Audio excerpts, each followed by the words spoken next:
you can only watch it for the first time once. It'll be interesting to see what we catch and what we don't. Did you ever play the video game Mass Effect? This is where Babylon 5 is becoming Babylon 5. That was great. I love that. 100% completely accurate, definitive ranking of Babylon 5. I love it so much. We're officially into it, Jeff. The year is 2025. The name of the podcast, Babylon 5, for the second time. Welcome to Babylon 5 for the second time. My name is Brent Allen. And I'm Jeff Akin. Brent and I used to be Star Trek podcasters, but then we watched Babylon 5 for the first time and everything changed. Now we're watching this incredible series for the second time, paying attention to all the things that we didn't know about the first time around. That's right. And you know what? This time around, one thing we are doing that's the same is we're still going to be searching for those sci-fi messages that we find in the series. We're asking what this episode was trying to tell us. Maybe we remember what we said before, maybe not. Heads up for everybody out there. From this point forward, everything will be full of spoilers. I say that as a promise, a guarantee. We could discuss anything from the Babylon 5 franchise at any point from any episode, any series. That includes the movies, Crusade, books, anything of that nature, YouTube, con panels, anything is fair game for us to talk about at any point throughout the course of the show. So if you have not watched this incredible series yet, you should stop what you're listening to right now and go watch the series. I mean that, since normally I would say, just listen to us and then go back and watch it later. We're not saying that right now. Stop this, go watch the series, and then come back to us here. And hey, we've got this whole nice little companion thing. If you are watching it for the first time, you can hang out with us there. But make sure you do that, because spoiler warnings from here on out in effect. And as when we record our episodes, our council chambers, which you can join through our Patreon, patreon.com/Babylon5First, they get to be a part of our recordings. And in the chat right here, we're going to be watching In the Sky Full of Spoilers moving forward. Because Brent, on this one, I'm pretty darn sure, and the Sky Full of Stars is what we're watching, but I'm pretty sure we are going to be dropping a lot of spoilers in this one, because when we watched it the first time, we had no idea where the story was going to go. We do this time. Right. Do you happen to remember like what you thought of this one the first time around? I don't necessarily remember what I thought of this one, but I remember why it was important, because this is the one where we get Sinclair's battle of the line, hole in his mind thing. That's all I remember out of it. I know this episode was super important because it did that. Did I like it? Did I not like it? I think I just kind of was like, that's a good episode, probably is probably what I said. I also do remember this though. I remember being impressed, probably isn't the right word, grateful, glad that they took an episode and showed us this instead of just telling us this, because so far they've been telling it to us. And I was like, yeah, they stopped and they actually showed us what happened, and it set up a bunch of other things for that. But I don't remember how I felt about it. How about you, Jeff? What do you remember? It's so funny. Same. Like my note here just says, I remember thinking this was important and I think I liked it. The big thing, like I remember when I was I'm like, Sky Full of Stars, Battle of the Line, all that stuff. But also I think this is the one where dude has a Universe Today newspaper, and it's the first time we start hearing about like San Diego getting nuked and all that kind of stuff. Yeah. And we get a big drop. There's the Psychor like endorses the vice president or something like that in this one. So I don't remember as much as I thought I would coming into it. Well, Jeff, would you like me to refresh your memory just a little bit? Please do. Well, because coming out of our original episode on Babylon 5 for the first time, previously on Babylon 5 for the first time. Gotta make that drop. Jeff, do what now? I gotta make that drop. Jeff, a couple things that happened for us in this one. This is the one where we sort of started our this is the one where we started the second part of our prediction game. Was this early in the run? Time to pay the piper. Yeah, is that one right? The time to pay the piper. This was I liked this line from, actually this was myself. I went, that Lando and Jakar? Yeah, I'm kind of starting to like those two guys. They could be something if they're on screen together. Could be, maybe. They could be, maybe. Could be. Turns out, literally the best part of the whole show. You put Lando and Jakar on screen together, My God, if they're alone by themselves, it's even better. Exactly. But even if they're in a room full of other people, they are clearly, and listen, this is no shade to Bruce Boxleitner or Claudia or Jerry Doyle or anybody else. I'm going to stop saying names because I know I'm going to forget them. There's no shade to anybody, but those two, Londo and Jakar, man, holy cow. And we're like, yeah, they're starting to be a thing. Might be something there, maybe. Right. You, Jeff, you lamented that we actually, this is how you felt. You lamented that we learned absolutely nothing in this episode. Oh, okay. Yeah. Okay. You were like, yeah, we just didn't learn anything in this episode. Even though Sinclair, and you clarified this, I thought this was insightful. Even though Sinclair learned something, we as viewers already knew what Sinclair learned. He was just catching up to what we had already known. Okay. So we didn't learn anything. And you said you could just listen to his last 45-second monologue, because apparently he has a monologue at the end of the episode, and that would have told you everything you needed to know. Okay. So see about that. But Jeff, here's the other thing that really comes out of this episode. This was the episode that made Jeff say, I should have pulled the drop so I could put it, but Jeff said, and I quote, "I'm kind of falling in love with this show." Really? That's where you said, buddy. That's what you said. The one thing that you and I both said, and I'm glad to have really heard us say this. Till this point in our journey, our first watch journey, we never really got connected to our captain. We never really got connected to Sinclair. We never got connected to the number one on the call sheet, you know? And this episode finally got us connected to him. It finally gave us some emotional stakes with him and was like, okay, I like this guy, you know, like, and I can kind of see that because we were really harsh with him and felt very with him the first 7 episodes. Yeah, I'd say maybe the first time we watched him. 18 or 19 episodes. Well, sure. But I mean, but especially those first bunch, having gone through the journey with Sinclair that you and I have gone through, having completed the first watch, we're much more warm on Michael O'Hare and Sinclair through these first 7 episodes than we were before. Yeah. So that, Brent, let's go do this. We're going to watch And the Sky Full of Stars for the second time. If you're just joining us right now for the very first time ever and you aren't familiar with our For the First Time journey, go ahead and click this guy right here, or if you're listening on the podcasting app, there's a link down in the show notes to listen to our For the First Time conversation that Brent was referencing earlier. Go ahead and pause this, check that out. We'll still be here waiting for you when you come back and do it. It'll be awesome. But we're going to watch it here. If you're here on YouTube with us, we're going to do the reaction video thing. You're going to get it clipped and cut up and see us watching it, talking about all the pieces that come up.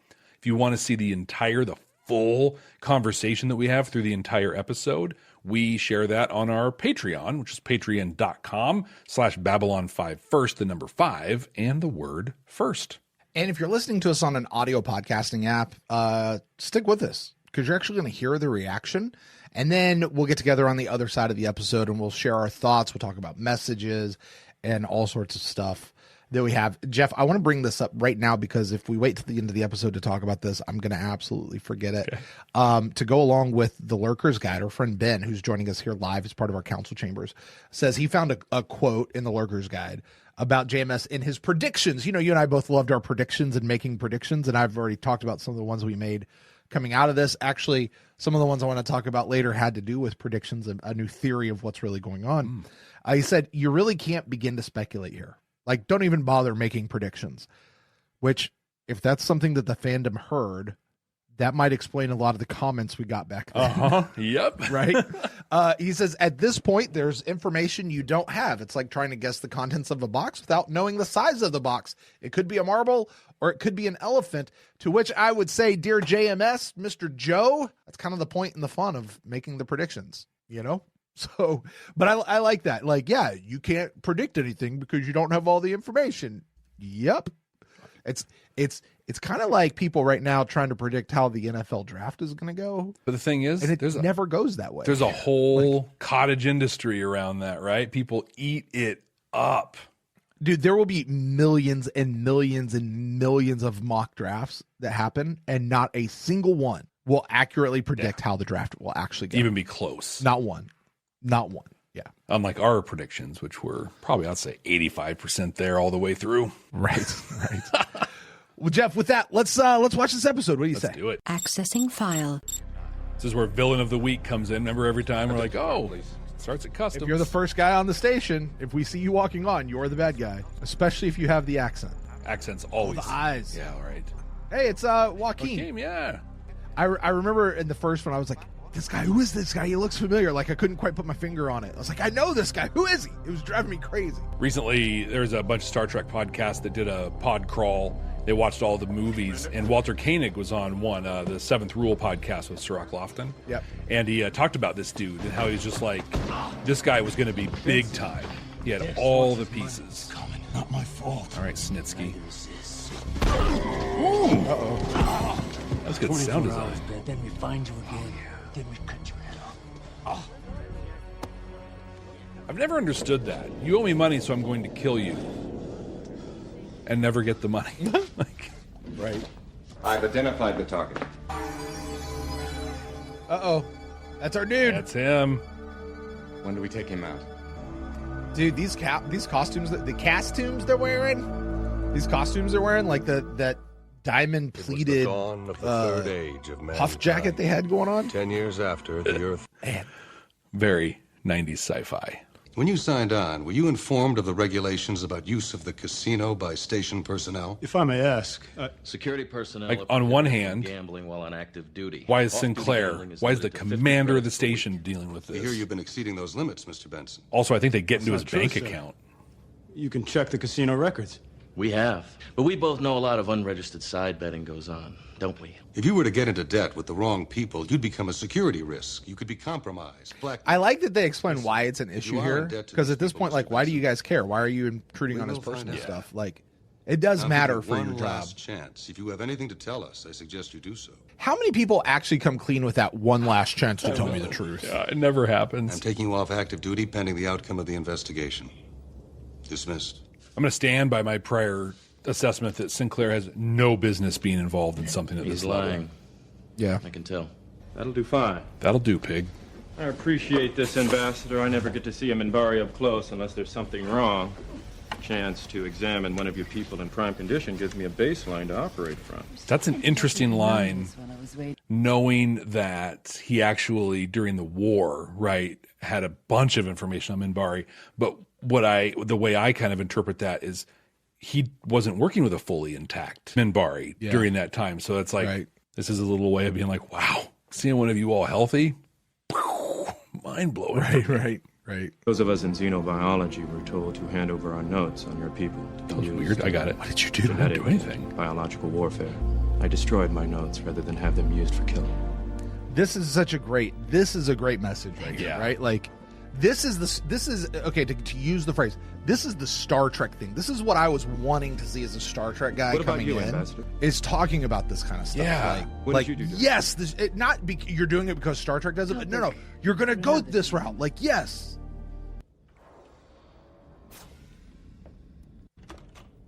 Alpha Leader, you have a Minbari on your tail. Did they just say enemy? Is it weird to say? Come on, targeting fighter. Oh my god. It's a trap. Mitchell! Oh, It's a trap. forgot about It's a trap. Mitchell, his buddy Mitchell. He's the big crux of the vision.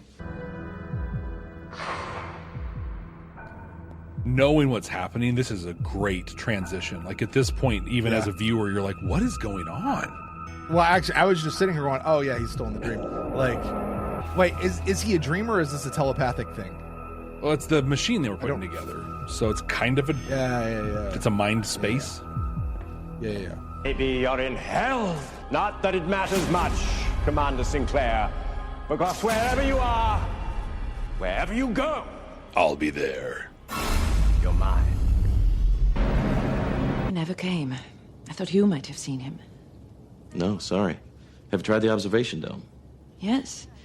Lieutenant Commander Ivanova hasn't seen him since last night. If you'll excuse me, I'll have to get back to you later. Then you're saying all of this is a simulation? It's the Matrix. Not real. What is real, Commander? This. It's a good question, really. What is Commander, real?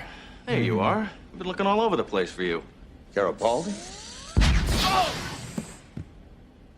No! No need for alarm. As you said, a simulation only. See? That's a good overlap, though. Commander. Like Garibaldi leaving this, CNC to look for him. How's it going, Commander? Commander. Jeff. Yeah. What? Oh, sorry. That's never going to not be funny. Dylan asked, does this count as foreshadowing with Garibaldi getting shot? I don't think so. Hit him in the shoulder. Yeah, I don't think it's foreshadowing at all. Smart money said you'd make admiral one day. Yeah, here you are. So what happened? Commander. Oh, stank. Dude, that's such a diss. Like, wow. Why did you betray us? Mitchell's dead. This isn't real. We fought for you. We fought beside you on the line. We swore we would all go down together. But you're alive, and we're dead because of you. It's not true. Yeah, billions are alive because of me, actually. I tried to warn you, but you wouldn't listen. If Mitchell is a manifestation of Sinclair's own guilt, right? That right there is a really great example of the internal workings of how guilt works. Hey,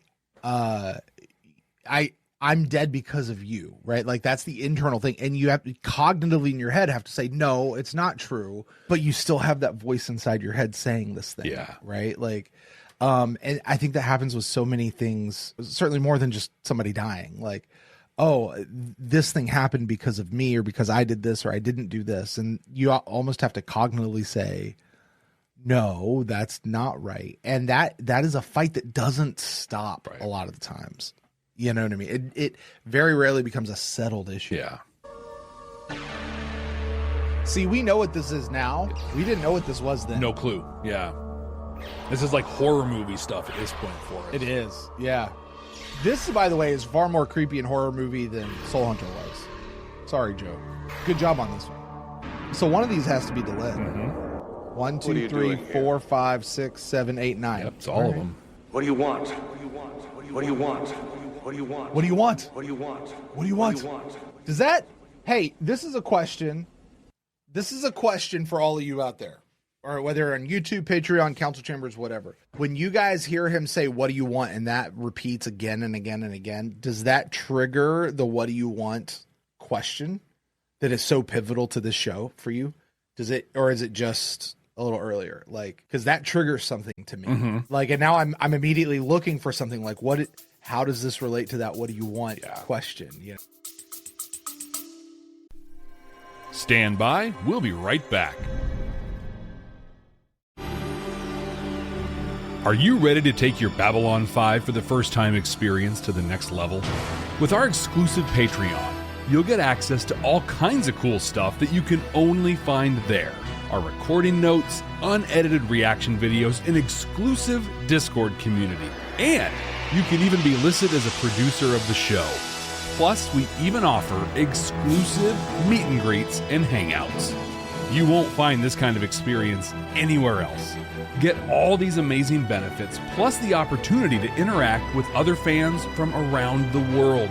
It's being part of a huge community where everyone shares the same appreciation for Babylon 5. Subscribe at patreon.com/Babylon5First. That's the number 5 and the word first to get access to these incredible benefits. That's patreon.com/Babylon5First. We can't wait to see you there. I think if it was just asking what you wanted, he would have said they would have gone once, but the fact that they had it bounce from all over the place. Exactly. Yeah. And knowing that Kosh and Kosh 2.0 are just in the other room. And Delenn points out Sinclair asked both questions, who are you and what do you want? Yeah. Great questions from Sinclair though, right? Like pulling all that together. Mr. The One. Not yet. Right now, not the one. Oh. Because here's the thing. Anytime somebody asks the question, what do you want? That can't, like, it can't always be the Morden thing, right? All I want is... What have you got going on in here anyway? Hey, nothing you need to worry about. Dude, this is so like Clockwork Orange type stuff right here, man. Terminate. Yeah, he gone. You saw something, didn't you? Just before you blacked out. That chair effect looked pretty good. I saw it with you. Yeah. Gray figures. What does this mean? When did this happen? Gray figures. Yeah, they'd have no idea those are Minbari. They have no reference for that. or Grey Council. We all hide things, Commander. That's why we bounced back here again, isn't it? This is where you hide, behind duty. I mean, to us, it's obvious who that is. Now. To the first-time watcher? No. For years afterwards, whenever I saw him and Barre, I had to fight the urge to strangle them with my bare hands. We never had a chance. You say we could have won, but you weren't there. You didn't see them. Then why did they surrender? I don't know. Maybe the universe blinked. Maybe God changed his mind. All I know is that we got a second chance. Before we get that, I just have to say, like, that line from Sinclair around every time I saw him in Barre, I had to fight the urge to strangle them. To understand where he was as a soldier, to then recovering in peacetime, to now living amongst Minbari and working with them. What an incredible journey. Like, what an example for people. And for him to be able to acknowledge that, I think a lot of people get to that point where they're like, yeah, I don't have that kind of hatred anymore, but they cover up or don't think about or acknowledge that time when they're like, yeah, I wanted to kill them with my bare hands. He acknowledges that. He names it, and then still, I don't know. It's pretty profound. Jeff, I'm looking at this person on screen right in front of us here as we're paused. We should take the watermark down so YouTube can see it really well. Is this Delenn from The Gathering? Not Delenn. This is the assassin. Assassin from The Gathering? Changeling net person? That's who it is? From The Gathering, right? It kind of looks like Delenn from The Gathering. Well, if you remember The Gathering, that was part of the thing. They wanted the Minbari to all kind of be of one, one stripe sort of thing. That's true. Yeah, I remember that. Could you imagine being him and just watching the slaughter around you? Right? These are the people who answered the president's call, right? Who were like, yeah. If I'm going out, I'm taking you bastards with me. Take them. I kind of love this. I'm kind of getting chills. Full velocity ram, afterburners on my mark.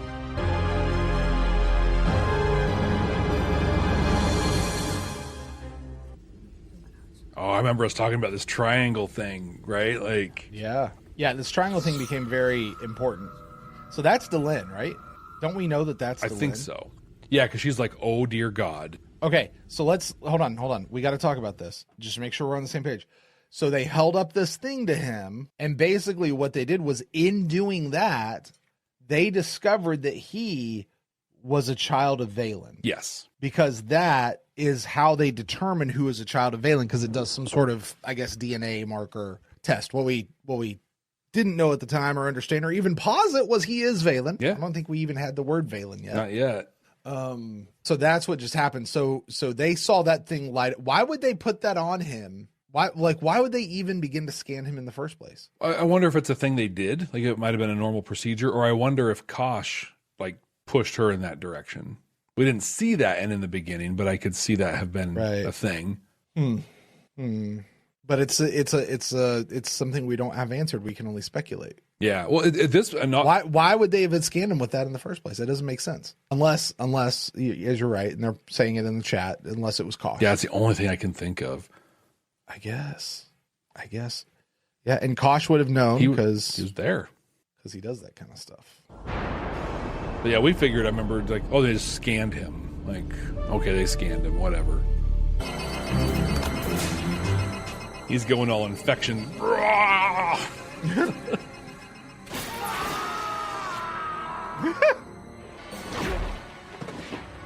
It's pretty good wherewithal. Can't even get his feet on the ground and still knocks dude out. Minbari broken through. We have to report. Get it done. Ooh, I like Katerina's theory.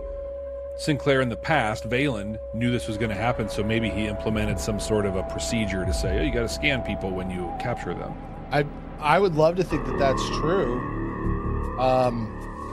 I just need something confirming, saying that, yes, that's it, Looks like he's been treated with psychotropic drugs. He may be delusional, confused. In his present state, he may even be considered dangerous.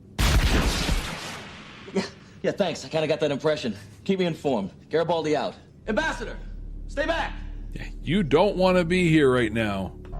Ambassador Delenn, your friend. We know each other from way back on the cruiser. I mean, the council chambers. I know. See, she had the triangle tattooed on her head or whatever that was.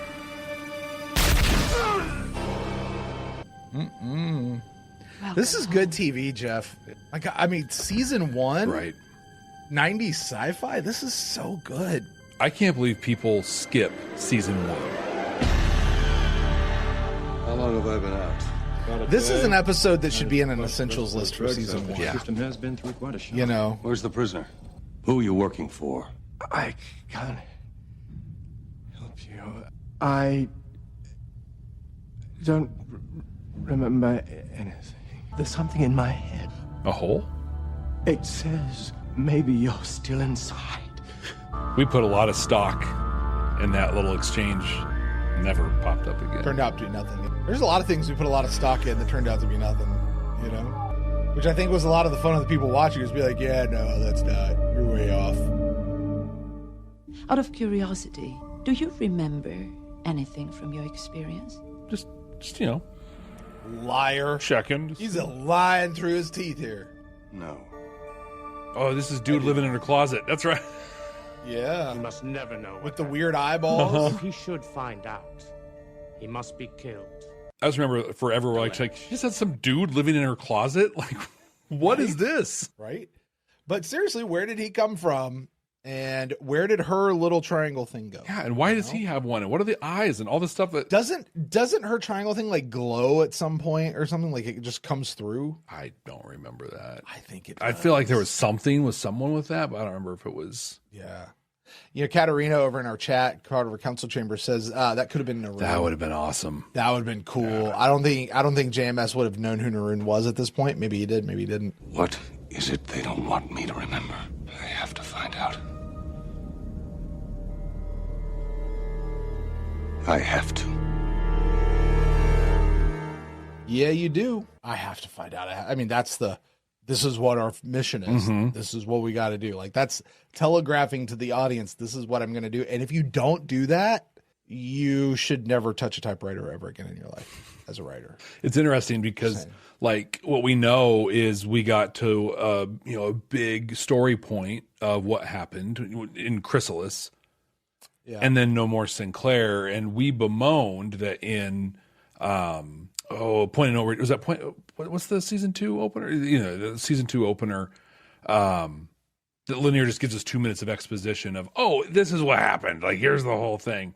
But it makes sense because he probably was going to stretch this out a little further and make this the quest. But actually, in points of departure. Thank you, Fabio. I like that. In that, though, it almost becomes like this is the story of season 1, right? Season 1 introduces the idea of the shadows and let's talk about this whole Minbari human Valen thing a little bit. Yeah. And then we launch from there. You know, I feel like that's almost kind of what, because remember, it's like each season's supposed to be contained of itself. It's like its own little thing, you know, and they all had like titles and stuff. So, okay, let's do this exercise real quick. Season 1 is functionally is world building, but the story of season 1 is what is the hole in Sinclair's mind. Mm-hmm. Right? Like that's the story. Mostly, of season 1. That's what we're really trying to find out. Season 2, the story is the start of the war. Uh-huh. The coming of shadows. Okay. Season 3 is certainly not the end of the war. It's just the war. Well, season 3 is the war, and it's the decline of Earth. Right. You get all the Night Watch stuff. B5 declares its independence. How B5 gets its own way, right?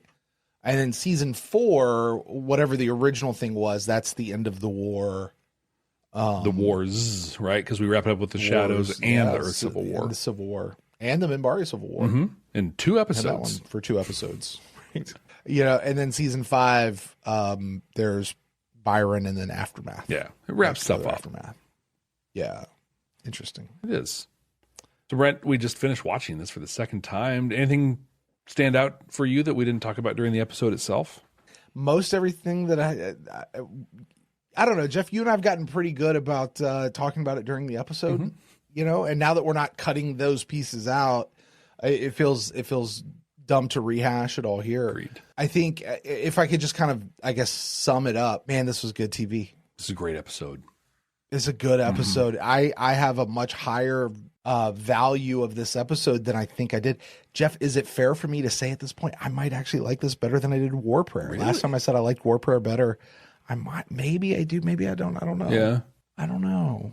It's tough. 2 great episodes. Actually, I was going to say, I can just appreciate 2 great episodes. I don't necessarily have to have one over the other, you know? Yeah, this one hit all the buttons, man. This is a surprising episode for a season 1 episode, like the quality of what they're doing. This episode feels so important. It does. To the overall show, you know, and in our chat a while back, somebody was saying, hey, listen, if you get 3 episodes out of season 1, it's this, it's Signs Importance, and it's Chrysalis. And I was like, you got to throw Babylon Squared in there too. Like that one's pretty important too. But yeah, I can see where this is certainly certainly one of those you have to have. How about you, Jeff? What'd you come up with out of this one?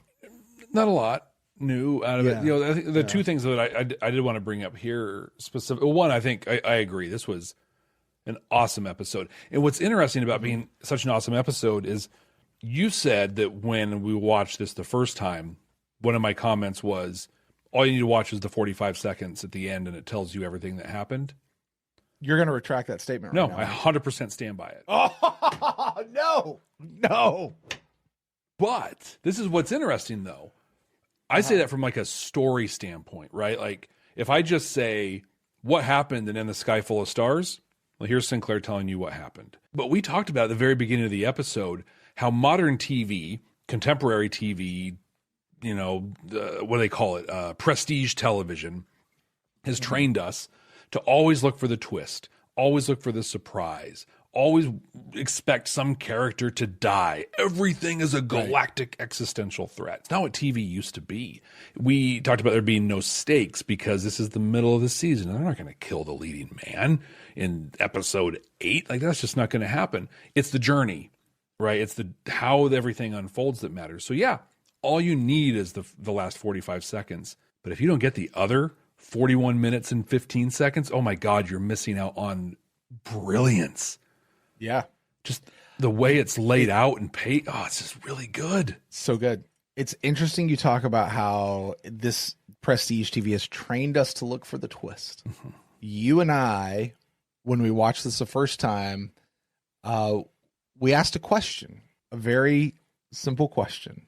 Jeff, is Delenn actually a villain? We asked that. We talked about it here. Is Delenn actually the villain? Because the Great Council is bad. We've most decided, right? Great Council is just bad. Delenn's part of the Great Council, so she, ergo, is also bad. But we said this is the story of her experiences here are changing her. But she's starting from this bad spot.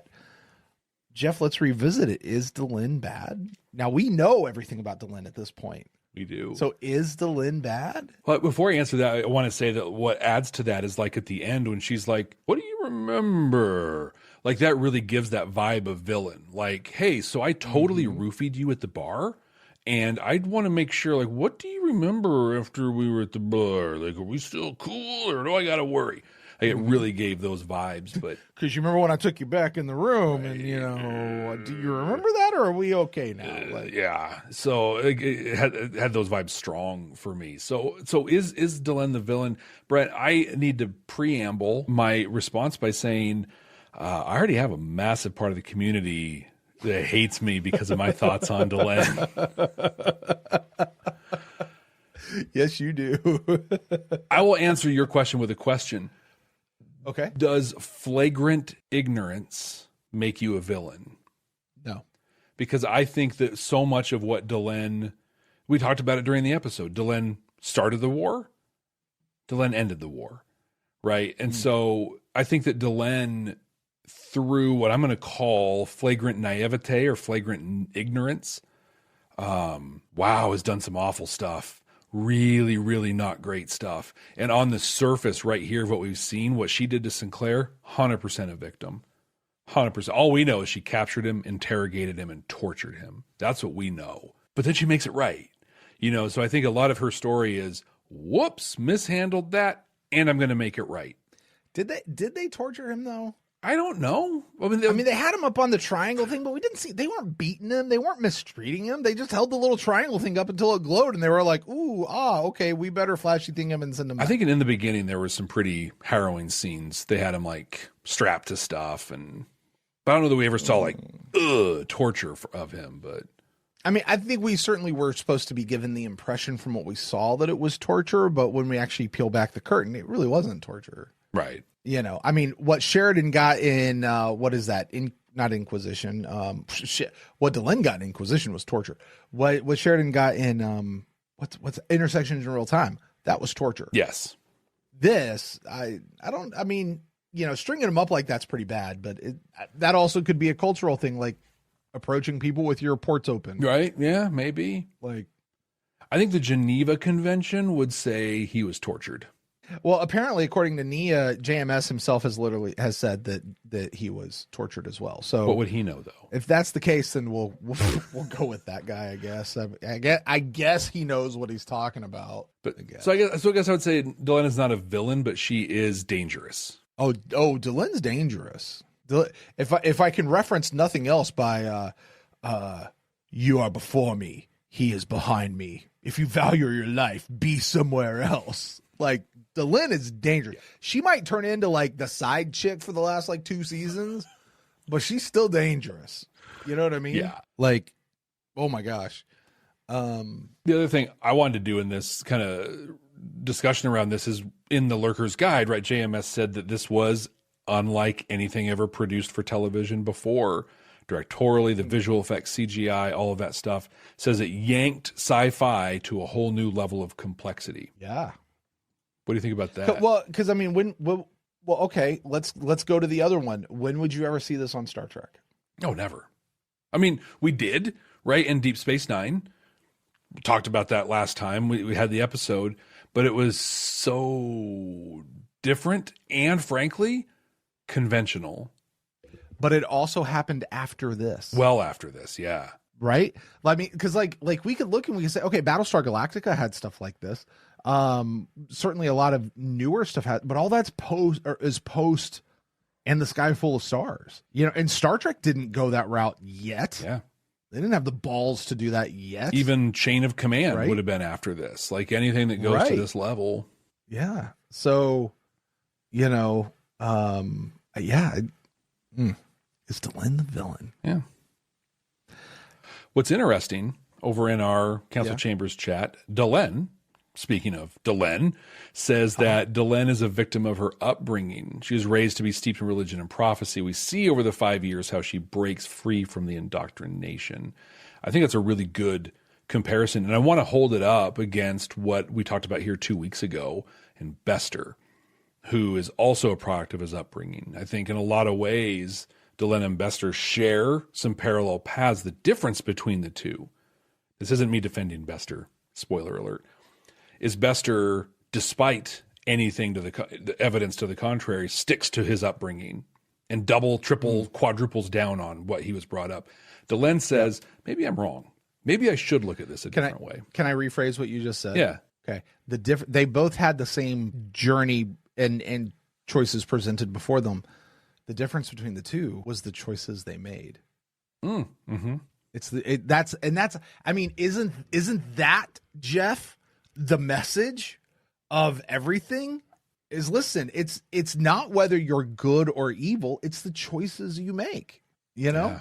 It's really that simple. Like, what determines whether you're good or evil is the choices you make. And Delenn says, if you read the Psychor trilogy, which I'm in the middle of right now, you can't help but feel sorry for Bester. And wow, could not be more correct. Yeah. Oh, I like getting a spoiler from the novels in here. Yeah, that's good. That is good. I warned people. I warned you. If you weren't ready for it, I warned you. It could come from anywhere. Jeff, I had a theory on this one. Okay. I had a theory back then. Pause it. You remember we're doing the red yarn, right? Mm-hmm. Yep. So here's one of our red yarn ones. I said this. I said the Minbari were at war with Earth for whatever reason, not because they wanted to, but because they felt they had to exterminate humanity to keep the galaxy safe. That's why we were at war. Okay. Right? Mm-hmm. I said, but when they probed Sinclair's mind, what they saw, here's my theory about what they saw, was that humanity was worth saving and that they didn't need to be exterminated. They're ultimately the good guy, right? And so they pulled back, and then Delenn was sent to Babylon 5 to keep an eye on Sinclair, which I think is actually, that is true. Yeah. Also because they're trying to help humanity take the next step to become what they have the potential to become, a la the fifth race of Stargate. Right? Right? Minbari are the Asgard, basically, but they had to almost genocide us to figure it out. Well, there you go. Because otherwise we were, ants and peons that could really screw stuff up. Oh, no, actually, they have the potential to really be good. Honestly, I kind of feel like this is more close than it is not. Yeah, I think there are a ton of specifics and sci-fi-y things that come out of it, but at a high enough level, it's exactly what it is. Humanity. In this season, the series goes on to show us humanity is we form communities. We're the race that brings people together, that saves us all. Yeah. I think about it. The Minbari were at war with Earth for whatever reason, because they were really mad at us because we killed their dude, right? But they felt that humanity needed to be exterminated to keep the galaxy safe. Okay, fine, whatever. But when they probed Sinclair's mind, he showed that humanity is worth saving. Why? Because humans have the soul of Valen in them. Humanity is worth saving. And they don't need to be. So they pull back, and Delenn is sent to B5 to keep an eye on Sinclair, because what we learn later, we don't know this yet. It was the Minbari that installed Sinclair. They had the final say and installed Sinclair into command of Babylon 5 when it should have gone to Benzane. Perhaps Benzane, right? Yeah, I think you're pretty darn close. I'm going to say that is a solid theory that we had there. I think so. And I'm going to check that one off as true. And I think it makes me think, I think my understanding up to this point was Kosh and Kosh 2.0 really wanted, this is how you end the war is, the opportunity will present itself, and they'll show up being like, you're going to meet Valen, right? You're going to be like, oh my gosh, all this.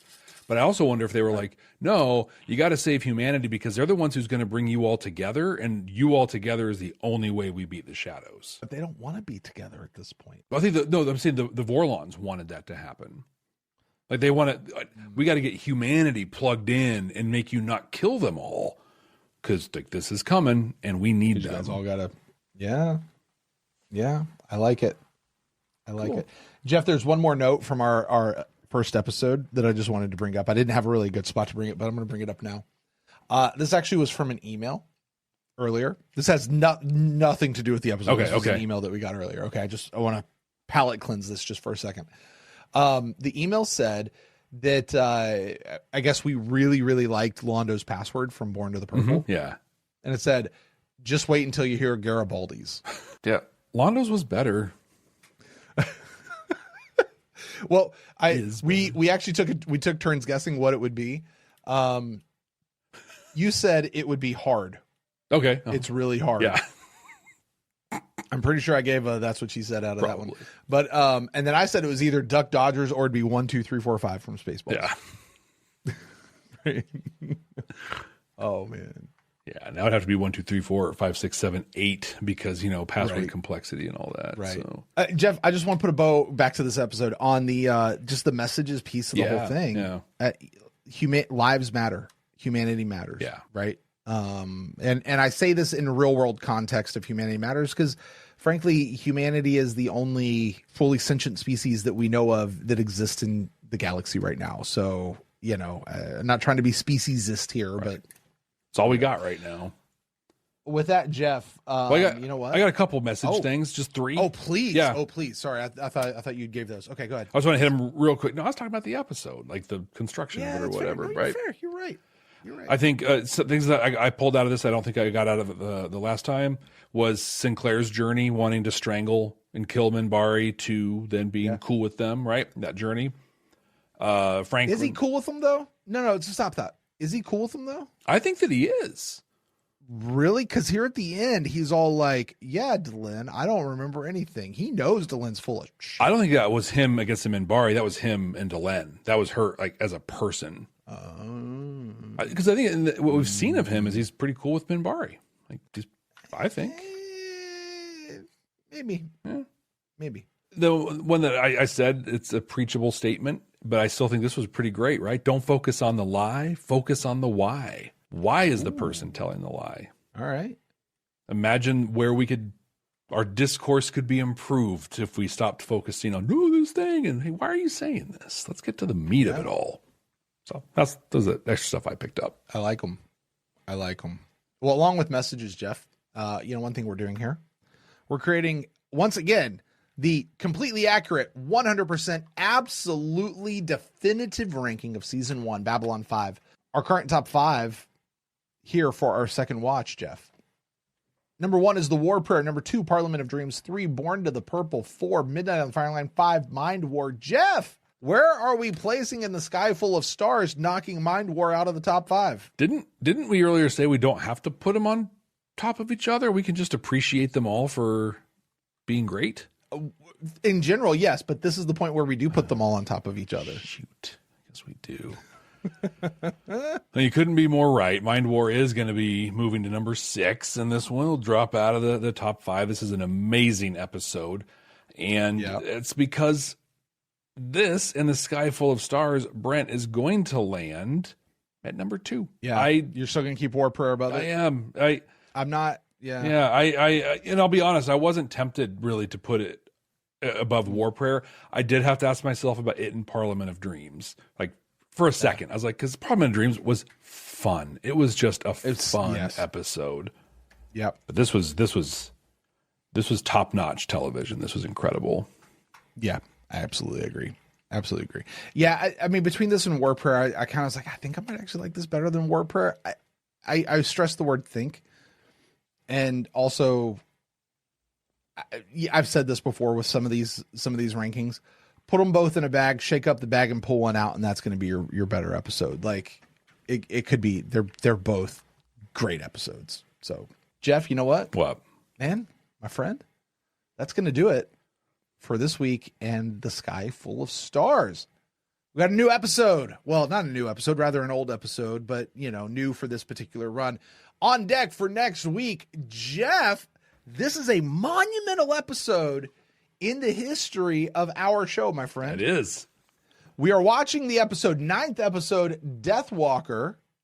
Before we get to your prediction from last time, what am I talking about? Why was this episode so important to our show? This was the very first time you filmed a reaction to an episode. Yeah, 9 episodes in, man. This is where we started the Brent Watches video. Eventually, Jeff jumped in because, Johnny come lately over here. But yeah, this is where we started those watch throughs. So, Jeff, what do you remember about your prediction last time from Deathwalker? Well, looking ahead at Deathwalker, what did you think it was going to be? So at first I said this is going to be what we thought Infection was going to be. Doctor or a scientist is going to come on board. They're going to unleash something infecting patient 0, who will then walk around and be Deathwalker, basically infecting people. But then I went on to say, oh, and here's the thing. The plague will only target aliens. Oh. I was thinking it would tie up to a lot of the Home Guard stuff. But isn't there an episode later on about a disease that only targets aliens? That's the one that killed the Mark Ab, right? Yeah. I predicted also, that episode all the way back here. Also, isn't that one of those that like every sci-fi show does at some point? Yes, it absolutely is. Like, here's a disease that only targets this particular group of aliens. Yep, they certainly do. Yep. What did you think it was going to be about? I said this was Soul Hunter Part 2. Oh God. You got Soul Hunter, Deathwalker, like they're kind of there. Maybe Deathwalkers are like the anti-Soul Hunters, like they are the enemy of the Soul Hunter or something like that. But basically the same type of thing. And you just went, it's too soon. It's too soon. I can't. I can't do it yet. That's what we said. We're going to find out how right or wrong we were. No, we don't. We already know. We'll find out what? We already know. Man. We both were wrong. Like, that's the thing. We were so wrong. So wrong. Like, incredible how wrong we were. And I don't think this is one of those, if I'm a listener to this show, I'm just giggling at us right now. I'm like, you're dumb butts. I think that's why this was such a favorite part of our show for people on the first time watch. Right? Just like, what do these yahoos think is going to happen here? Like, come on. Right. Couldn't be more wrong. But we're going to get our second viewing here next week right here. Thanks for joining us for this. I love that we have you all along as we watch this for the second time. If you haven't already, please subscribe, like, rate, review, do all of those things, please. Also, very specifically, please share this show with somebody who may love it, Babylon 5 or whatever. That would mean the world to us. And so, until next time, we're going to wrap up. I'm going to go ahead and I'm going to do it this time. I'm just getting out of here. We'll see you next time. Hey, Jeff. Oh. I mean, we're not some deep space franchise. This station is about something. We didn't write anything, and I'm like, I'm doing it. I'm doing it. And you said it, and I'm just like, I'm looking over, I'm like, Jeff's wrapping up. And then I look down, I'm like, oh, shoot, we got nothing. And Jeff's like, I'm doing it. And I'm like, oh, Flarg.